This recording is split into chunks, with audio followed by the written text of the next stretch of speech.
everybody. This is Roger Gray, and welcome to this week's New Car Review. You know, I've always been a sucker for a pretty sports car. In fact, at one rash time in my life, I vowed never to own anything with more than 2 seats. Oh, okay, I also vowed I'd never own a garden hose either, but that's beside the point. Life may hand you a need for 4 doors, but the lure of a real sports car, you know, one with 2 doors, 2 seats, proper performance, well, that's still pretty strong. And this one caught all of us auto scribblers off guard just a few years ago. I mean, when did somebody at Subaru call someone at Toyota and say, hey, why don't we go halvesies on a sports car? I tell you what, I'm glad they did, though, because the Subaru drivetrain and Toyota styling have produced 2 lovely machines. The 86 is Toyota's version. That is, after the Scion brand died.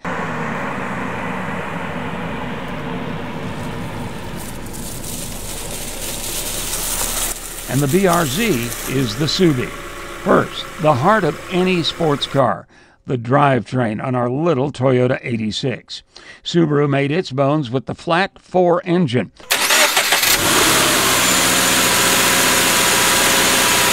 Horizontally opposed engines were the mainstay of old VW Beetles and air-cooled Porsches. In Italy, they call them boxer engines, and this Toyota 86 has a 2-liter, 205 horsepower mill under the hood. It isn't turbocharged yet, but don't bet against it down the road. It's mated to a proper 6-speed manual gearbox, and if you insist on the automatic, then just turn in your man card right now, okay? An automatic in a car like this is like using Dom Perignon to make mimosas. It is very good. It'll take years off you, no matter how old you are. What's interesting is the handling is so good, the responses are so good, you're having as much fun as the guy in the Corvette.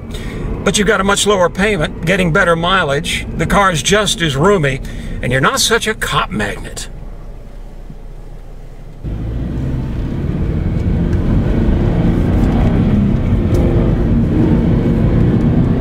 The look is simple and lovely. Smooth lines, very utilitarian sports car interior, hit all the right pleasure buttons for me. And then you crank it up and hit the go pedal. 0 to 60 comes up in the low 6-second range, which is marvelous. Shifts are smooth and precise. The car is deceptively fast.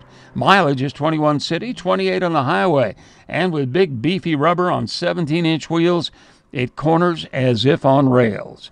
The only negative, and it's minor, is the sound. A car like this should sound like an MG or a Triumph at full growl.